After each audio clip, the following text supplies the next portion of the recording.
Thank you, first of all, for taking the opportunity to attend this evening. I am really hopeful and looking forward to the conversation and feel very honored to be part of this event this evening. I have the pleasure of introducing Dr. Gina Paige. Dr. Gina Paige is in the business of being Black. In 2003, she co-founded African Ancestry, Inc., and in doing so, pioneered a new way of tracing African lineages using genetics. She also created a marketplace for people of African descent looking to trace their roots to specific cultures on the continent. A leading authority on DNA culture and identity, Dr. Paige travels the world helping people demystify their roots and inform on identities so that they may better understand who they are and where they are from. Dr. Paige has worked with many world leaders, icons, entities, including Oprah Winfrey and Chadwick Boston. She has served as speaker, presenter, and/or partner to McDonald's, Wells Fargo, the Wall Street Journal Health Forum, New York Times Travel Show, and dozens of community organizations and faith-based entities. She is often a go-to resource for African diaspora communities, including the embassies of Cameroon and Ghana, the Year of Return 2019, and various African tourism authorities and leaders. Dr. Paige has been featured in hundreds of media outlets, including The Breakfast Club, Hot 95 BuzzFeed, Black Enterprise, Essence Magazine, Sister Circle Live, the Africa Channel, NPR, Sirius XM, where she created and co-hosted African Ancestry Radio. Ladies and gentlemen, without further ado, I introduce to you Dr. Gina Paige. Dr. Paige. Good evening. Good evening. First question. So I have the honor of asking the questions. I feel like we stimulating the conversation. We should be sitting in a teacup. So. I agree. We'll have to meet midway from Washington and Virginia and do that. And curious, what were some of the life events that led you to your interest in your own ancestors, and then creating a business by which you support others in uncovering their ancestral lineages? First of all, thank you for having me. I appreciate being part of this Black History Month program. I used to serve on the board of ASALA, the Association for the Study of African American Life and History. So it warms my heart to know that people are actually using the theme and using it to support their Black history activities. My path to African ancestry was not driven by a desire to know where I'm from. So when you ask about the life events that informed what I know about my ancestry, I would have to say that starting this company is what triggered that. Of course, I come from a family who has done significant genealogical research. So I grew up aware of the many of the branches of my family tree and the relationships that we have to those who come before us. But I don't think I thought of it in terms of ancestry and ancestry. My path to African ancestry really was a business-driven one. So when I was introduced to Dr. Kittles, who is my business partner, it's because he wanted to commercialize his research. And our mutual colleague asked if I knew I was an entrepreneur and asked if I would help. And so he and I had several meetings. I reviewed what he had done so far and made the decision that I wouldn't help him, but that we could partner. And I know we'll talk about that later. And so I see my African ancestry birth, if you will, as using the skill set that I and my parents invested in through my education and then my work experience post-graduate school to create something that has never existed before. There was nothing like this, nothing even close to this. There was no way for Black people to know where in Africa they came from before February 21st, 2003. Wow. And to do it in service of the people that I'm passionate about, which is Black people. That's how I got here. But then once here, I have come to learn that this work is an ancestral imperative. And I have a much stronger connection to the ancestors and to what I've been called to do on their behalf. Can you elaborate on the term ancestral imperative? I can. I got that term from a very close friend and colleague in Sangu Jakam, who is an actor and playwright in New York, in Brooklyn, in New York. And it's something that the ancestors have decided must happen. So they want us to know who they are. Just like we're going to want our grandchildren, great-grandchildren, great-great-great-grandchildren to know about us. They want us to know about them. Our disconnection, our forced disconnection from our ancestry was masterfully orchestrated. And there was nothing positive in it. It was for the gain of others to our extreme detriment. And so the ancestors want us to know, and that's why I call it an imperative. Beautiful. Thank you. Thank you for following your heart. And thank you for following that calling, which leads me into the next question. Usually heart-based businesses and STEM-focused industries are really difficult to monetize. Can you talk to us a little bit about some strategies you've used to formulate a heart-based business that is also focused in STEM and placing a monetary value on your talent as an entrepreneur? Well, you know, that term heart-based business kind of threw me a little bit because I never thought of it as a heart-based business. I'm thinking, what is she talking about? But I get it. Okay. And you say that they're difficult to monetize, but I actually didn't find it difficult to monetize. So I have an MBA from the University of Michigan, Ross School of Business. Okay. And I spent almost 10 years in corporate America working for brands like Sara Lee. I was frozen pie queen at Sara Lee Bakery. So every Thanksgiving and Christmas, when you are getting your frozen pies ready, I don't, you know, some people go ahead and make their own, but most people buy frozen pies. I'm coming to your house for Thanksgiving this year. I was responsible for managing that business, for launching new products and line extensions. I worked for Colgate Palmolive Company, where I made Baby Magic brands, lotion, bath, shampoo, powder, and Palmolive dish liquid. And so I have experience launching new products and creating businesses.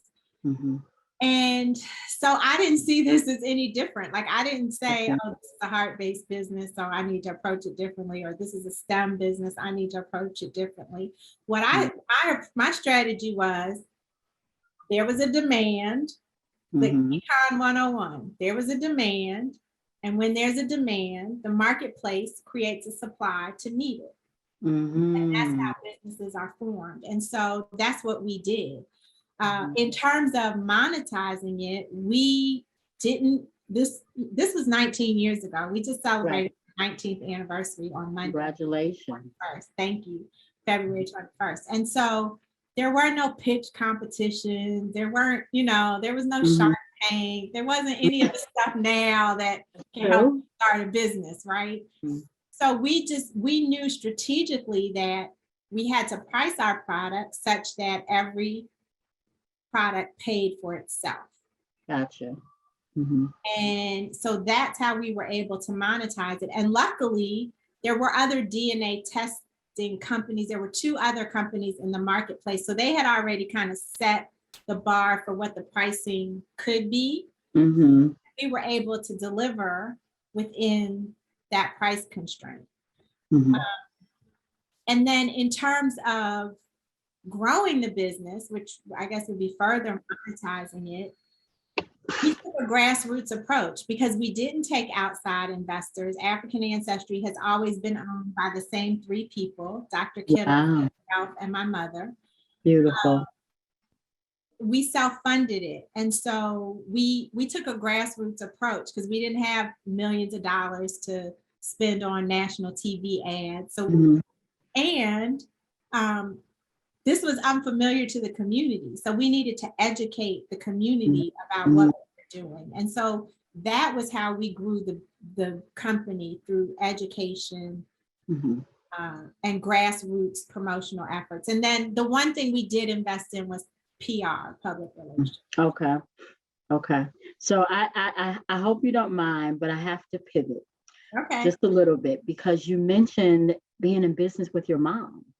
And there's many people here who may, kind of be leery of getting into business with family.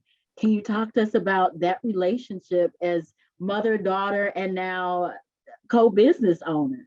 That's funny. We probably both have a different perspective on this. Okay. But well, first let me say that I come from a family of entrepreneurs. Okay. Everybody on my father's side of the family is an entrepreneur. My grandparents had family businesses, and that's how they raised and took care of their family. So the idea of a family business is not foreign to me and is not something that I even thought twice about. Mm-hmm. My mother was sort of the linchpin that allowed us to really take off because I lived in New York City at the time and Dr. Kittles lived in New York. And so, I'm sorry, he lived in DC. I was in New York, DC. And so when people were sending in their swabs, they were going to DC. Okay. And he wasn't going to go to the post office and pick up the swabs. So my mother actually acted as that operational intermediary. Wow. That allowed us to really kick this thing off, being in different cities. Mm-hmm. And she has always had a sort of behind the scenes role, and it has been very administrative, very motherly at times, making sure that the details get handled and things get paid and, you pay attention. Because there's a lot going on when you start a business. And so I've enjoyed having my mother there as a resource, but I think it's hard for parents to work for children. And even though she didn't really work for me, but she was working in service of my business. Right. So she still and you're sane and she's sane and everyone's sane. She hasn't fired me. I haven't fired her. She actually has retired from the company. So I think it turned out to be a pretty good deal here. A win-win. Win-win. I love it. I love it. I love it. I love it. So we're going to pause and show a brief video with Dr. Kittle. Hi, I'm Rick Kittles, co-founder and scientific director of African Ancestry. In my travels around the country, I meet a lot of people and many of them have the same questions. And so I thought it would be a good opportunity now to answer questions that you may have.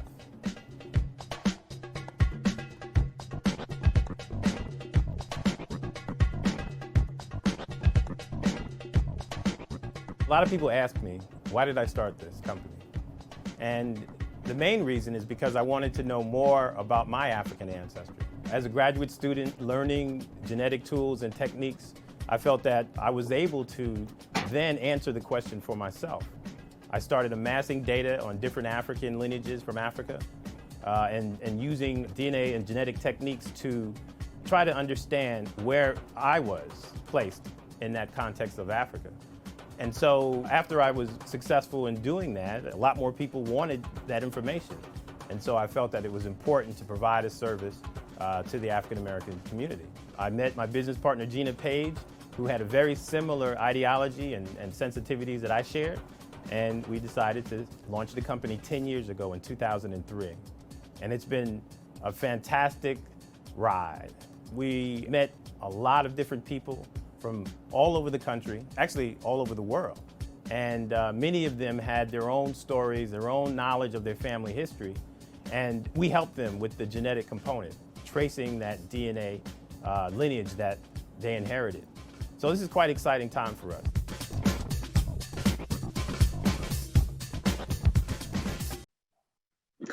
All right, so one of the reasons that we wanted to highlight that video is because oftentimes we have a lot of people here who are STEM majors and also entrepreneurs and things of that nature and majoring in business.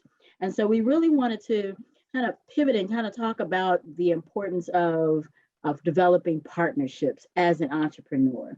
What are some of the benefits of having a business partner? And what are some of the strategies that you use in selecting a compatible business partner? Well, I mean, every business doesn't require a partnership. So yeah, you can certainly start a business and not have a partner. But working with people within your business is going to require some of the same skills and talents as having a partnership. Okay. Technically, you don't have to have a partner, but it certainly helps in many instances because it's a lot. Starting a business is a lot. Managing a business is a lot. And so even people who are not business partners of ours, we certainly treat them as partners in the business because without them, we wouldn't function on a daily basis. In terms of selecting a business partner, I think it's probably as important a selection or decision as selecting your mate. Because you're going to be as close, if not closer in some respects to your business partner than you are to your mate. You're certainly going to be tied to your business partner in the same ways that you're tied to your mate, financially with the responsibility of the business, emotionally with because a different type of emotion. And you have to have, like Rick said, you have to share similar ideologies. You have to share similar values, similar perspectives. I think if you don't, that's just a recipe for more, for confusion and conflict. That's unnecessary. Why invite that if it's not going to help your business grow? It doesn't need to be there. So, yeah, that's what I say. I think, so on Monday, I told you the 21st of February was our 19th anniversary. And Rick and I did a Facebook and YouTube live. And we don't come on camera together much at all. He lives in California now. I live in DC. So we don't spend a whole lot of time together. And I affectionately refer to him as my baby daddy because people were saying, you have a 19-year-old. And I'm like, well, if I have a 19-year-old, then he must be the father. But in all seriousness, there is something else I wanted to say about choosing a business partner. And it just went out of my head. But it's a very important decision and something that, outlining the responsibilities. That's the other critical thing that you must do. With Rick and I, it's pretty simple because he's a science. I don't have any science capability, no capacity. And I'm the business, and he doesn't know anything about business. So we have very clearly defined roles in partnership, which made it much easier for it to function and last. I love the way you compared that to marital relationships, because there seemed like there would have had to been some conversation on the front end about like, what are your skills and what are your skills and what do you kind of, I don't want to use the term bring to the table, but what, what are your skills and what do you bring to the table where we can work together with some harmony and some longevity. 19 years is a long time to work with someone. It is definitely a long time. And I hear you when you don't really want to say, what do you bring to the table? So maybe it's, what are you going to contribute to the That's a good one. That's a good one. Business grow. And that's something you should be, in my opinion, you should be asking of a life partner too. Mm-hmm, You're going to contribute to help this partnership, this life partner. Ladies and gentlemen, did you write that question down? That's a great question. Not only in relationships, but in business. And there's another level. Not only what are they going to contribute, but also be clear on what you need. The partner can contribute plenty, but if that's not what the business needs, then it's not helpful. It's almost like I also hear you saying, know what you bring to the table as well. Like, know what your strengths are, and so by knowing what your strengths are, you also know what you need, and everyone won't be good at the same thing. So I also hear you saying, like, know your lane. Yeah, it's Is funny. that correct? I don't want to put words in your mouth. Yeah, we did one.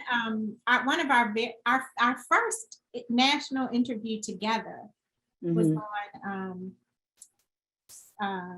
CNBC, CNN FM. So CNN have a financial network. Valerie Morris was the host, and the night before the interview, we realized that we had never done an interview together. And this may have been like 2005, so 3 years into the business. And so we were like, oh, how are we going to handle it? And then we just went to our lanes. Okay, every business question, Gina, you answer that. Every science question, Rick, you answer that. And so at one point, she asked Rick a question that was sort of business related. And he was like, well, I'll let Gina answer this. So that's how staying in our lanes is how we navigate all situations related to the business. That's awesome. And I think that that's a valuable jewel that we can all take from this conversation. So mentorship. I want to talk to you a little bit about mentorship and the role in networking and business development. Who are some of your mentors and how did you select them? Well, let's go back to my family. So family is the first place where I selected mentors from. I'm fortunate, blessed, whatever you want to call it, to have a very successful group of aunts and uncles, parents, and extended family friends who have a variety of experiences that I could draw from. So my cousin, who is a full professor of psychology at Howard University, she acts as a mentor when it comes to the psychological impact of the work that we're doing. Shout out to Dr. Cynthia Winston Proctor.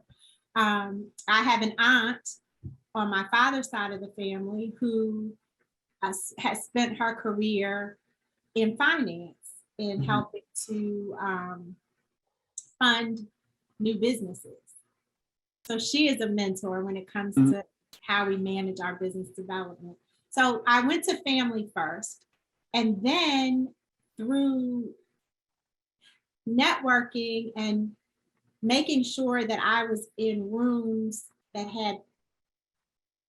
were having conversations that were aligned with my business, I was able to expand my network of mentors. So someone like Anthony Browder, who is the founder of the IKG Cultural Center. He's an art historian, expert on ancient Kemet, is the only African-American father-daughter team to excavate ruins in Kemet.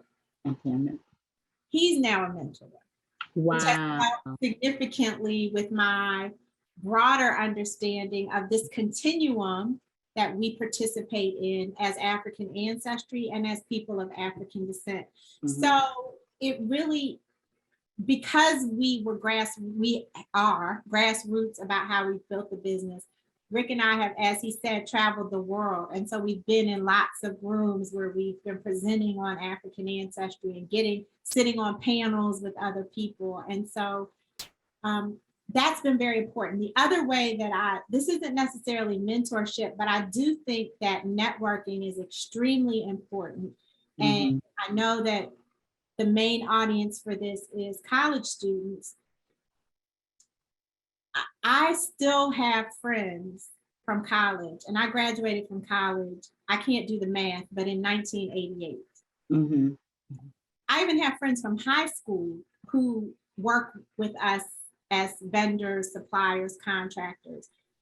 So these relationships that you're building now as students are very important to cultivate, because you don't know where you're going to end up. You don't know where your friends are going to end up.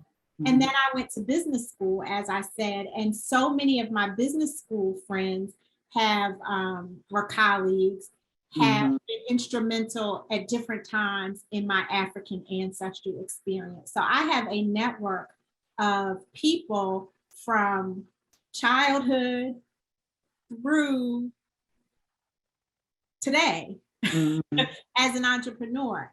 Leading us to entrepreneurship, what I found is that the majority of my close friends today are entrepreneurs.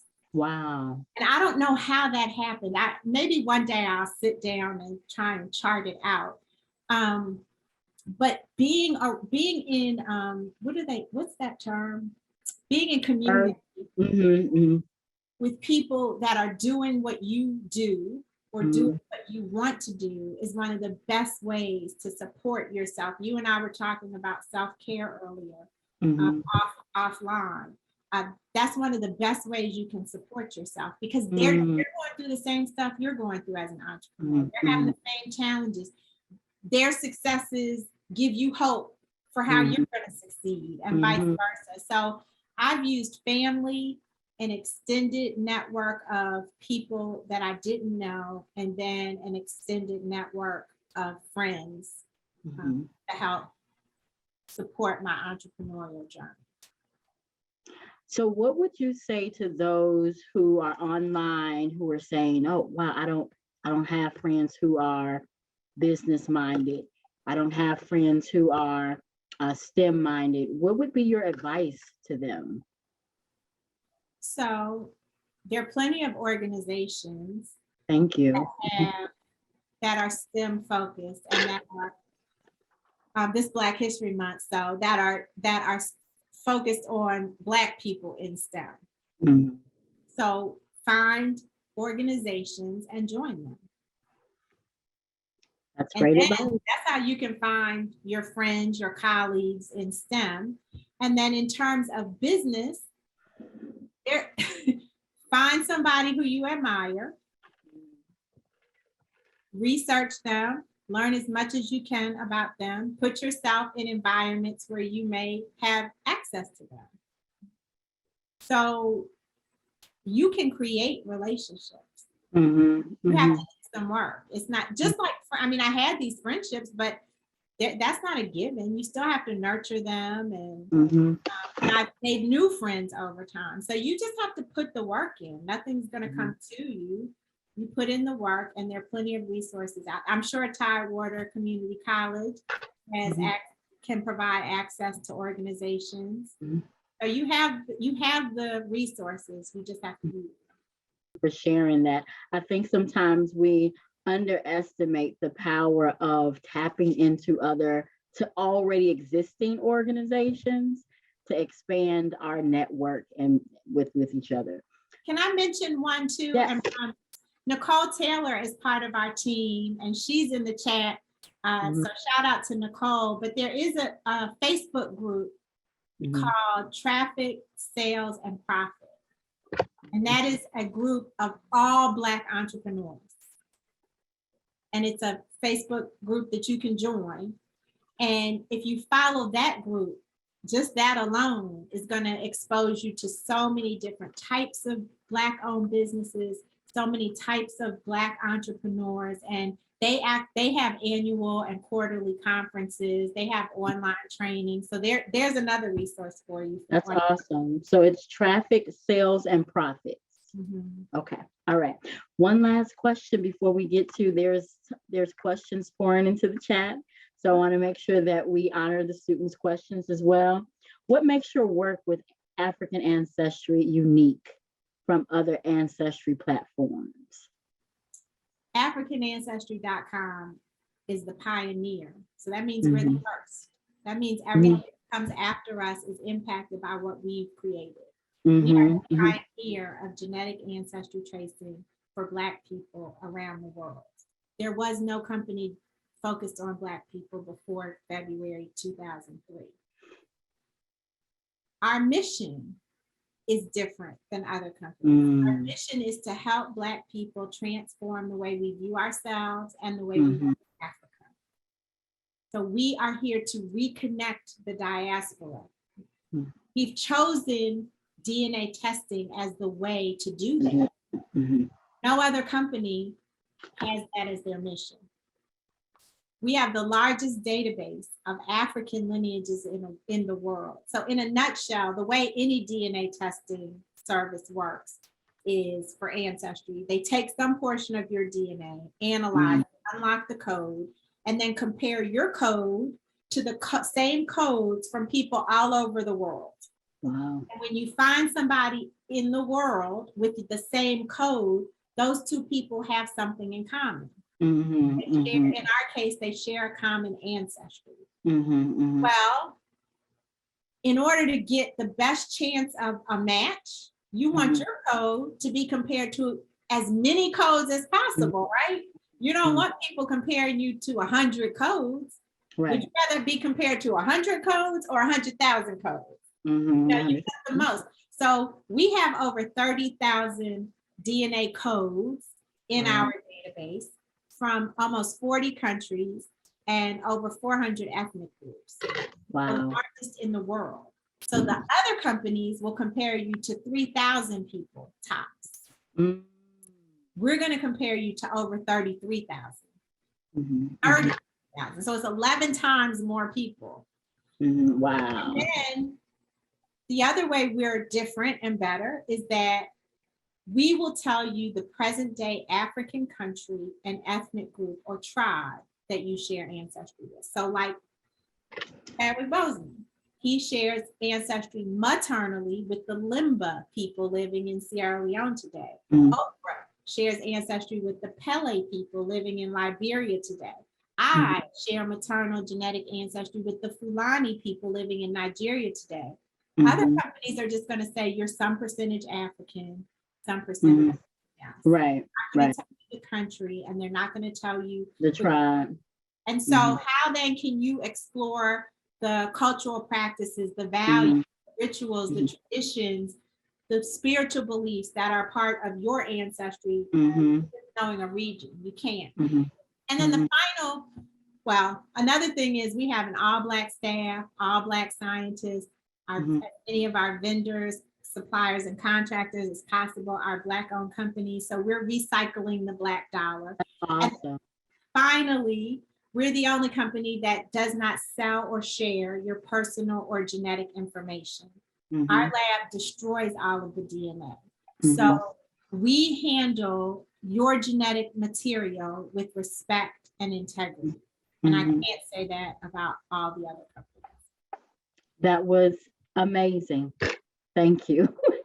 So we have some questions in the chat. One of them you already answered when you talked about the various populations in Africa that you've gathered samples from. So another question in the chat is, do you know any trusted businesses that you may come across with helping with networking? Traffic, sales, and profit. Okay. That company is called Tyler New Media. And that's what they exist to support a community of Black entrepreneurs.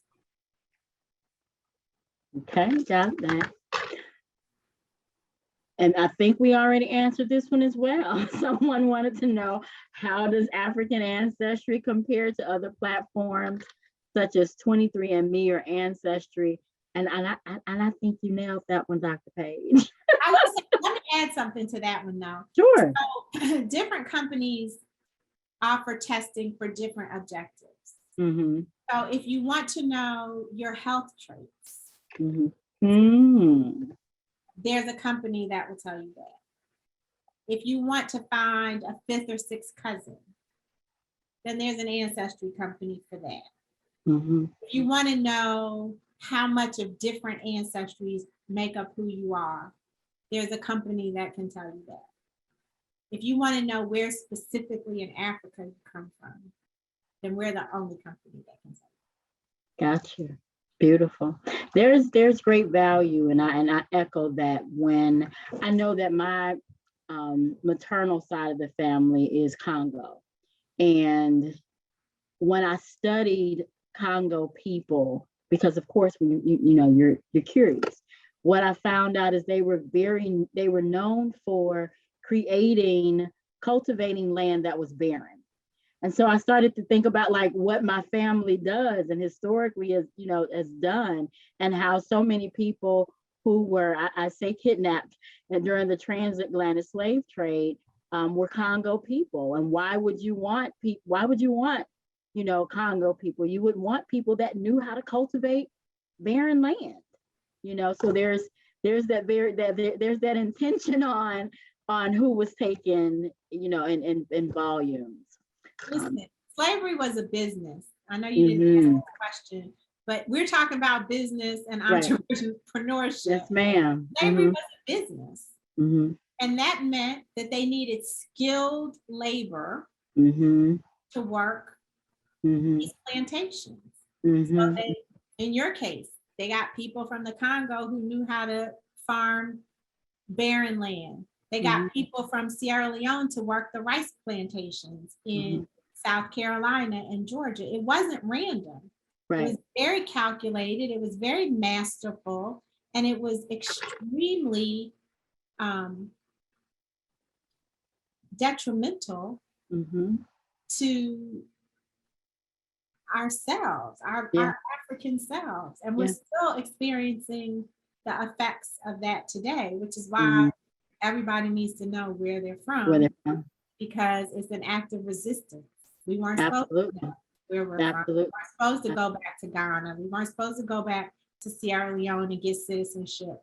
We were supposed to stay disconnected. And when you find out where you're from, you can't stay disconnected. You're no longer disconnected. That's beautiful. Thank you for saying that. That's beautiful. I think, unfortunately, in elementary and middle schools, a lot when children are taught about Africans and African Americans, like one of the main things that we teach on, and I used to be a K-12 teacher, is slavery. And I remember when I was a 6th grade teacher, I said, I refuse to teach any more about slavery. Like, I wanted my students to know more than just that their ancestors were brought over here enslaved. And part of that is why it's as how the story is told. They brought us over here because we are brilliant and when we're talented. So I love that you intentionally made sure that we were all aware that unfortunately we were looked at as capital, right? But it was because of our talents and our skills. Scholars were stolen from Africa. Business leaders were stolen from Africa. Doctors were stolen from Africa. Scientists were stolen from Africa. Jurists were stolen from Africa. Slaves were not stolen from Africa. Thank you. People were stolen from Africa and enslaved. Thank you. They brought all of that knowledge and skill set to build the American economy. Thank you. Thank you. We have to change our language. I love that.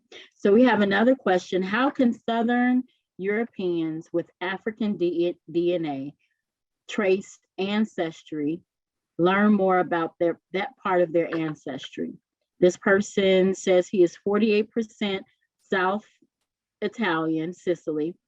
His dad is from his dad's side, and then 0.01% Nigerian ancestry, also from his dad's father's side.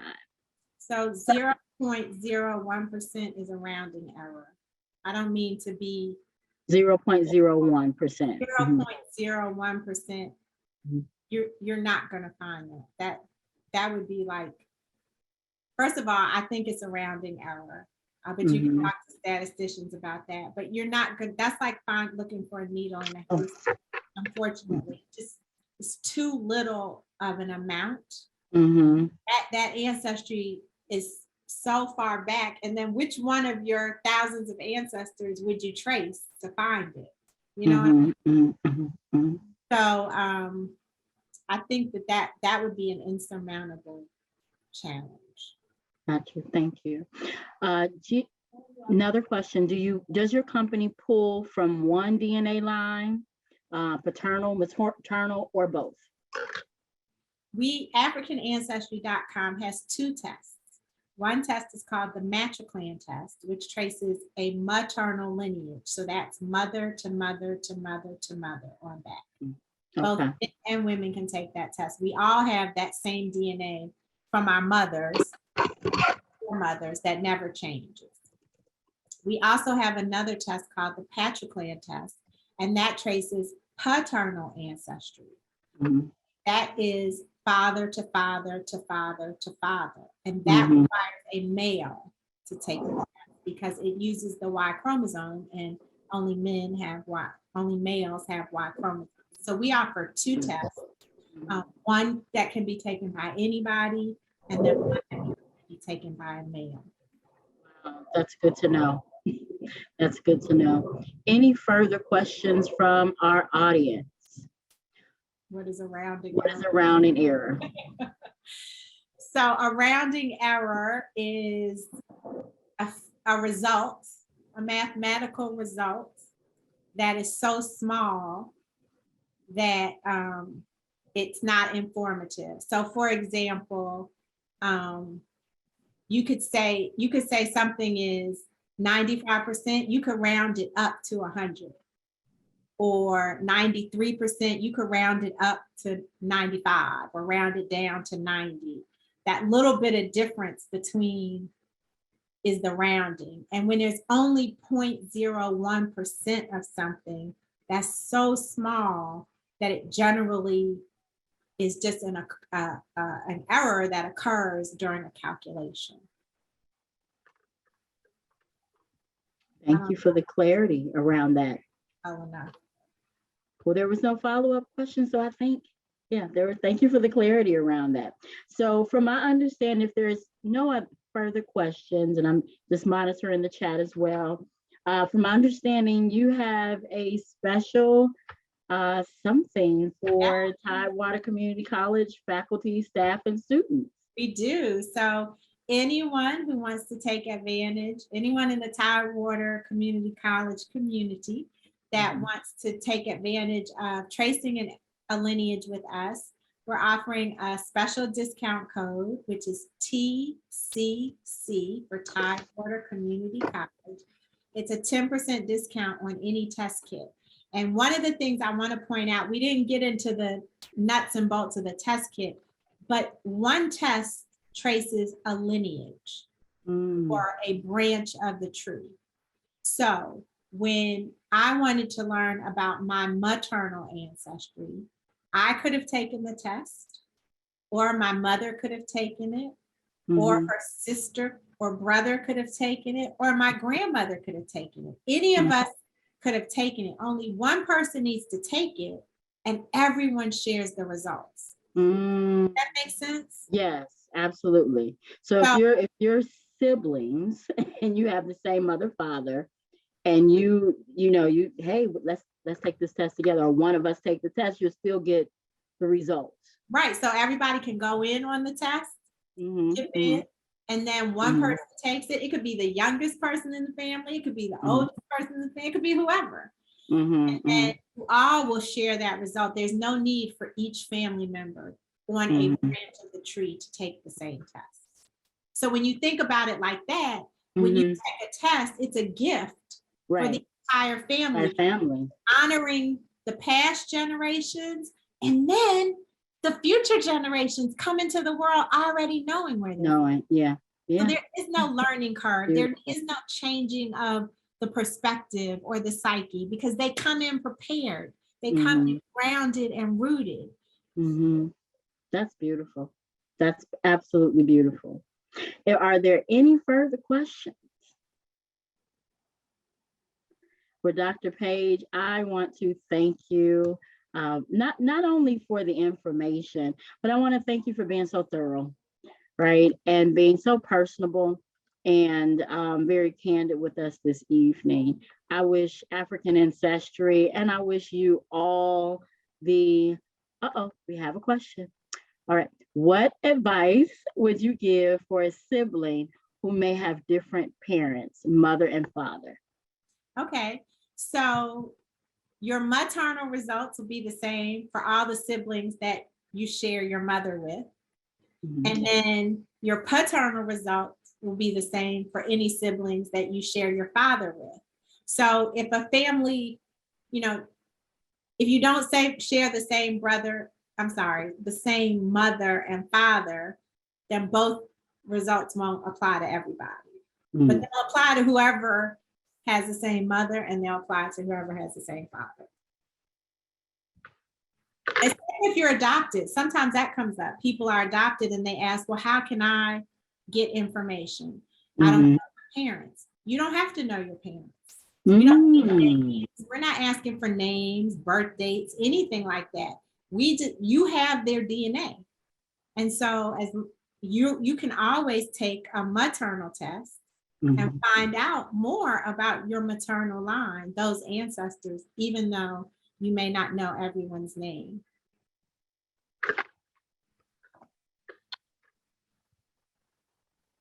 That's beautiful. You have a couple of kudos in the chat. And it is true. Your passion is very inspiring, and your love that for people of African descent is very infectious and is very real. And I just want to say thank you. Oh, thank you. I've enjoyed this. Like I said, I wish we had a cup of tea, but we didn't need any tea. This was fun. I appreciate the invitation. And, absolutely. Thank you for celebrating and acknowledging Black History Month. It's very important. Maybe you guys can do it all year because we're Black all year. All year. Every day. 365 days of the year. And I agree. That's why sometimes it's kind of I'm grateful that we have Black History Month, and I'm really discouraged sometimes that we're starting to kind of go into this space and place of partnering Black History Month and critical race theory and things of that nature. And so I love that we're still making sure that we're clear that Black History Month is worthy of continuously celebrating and putting at the forefront of our families and of our educational system, and that they're not one and the same. To be clear. Yep. So thank you again, Dr. Paige. All righty. All right, everyone, thank you for attending. We appreciate you for taking time on your Wednesday evening to attend this event. We hope that it was beneficial. We hope that it was fruitful. We hope that you take some of these skills and knowledge, especially about expanding your networks with you, and begin doing the work to help yourselves be successful, because we have the power to, and we have the right to, and we definitely have the ability to do so.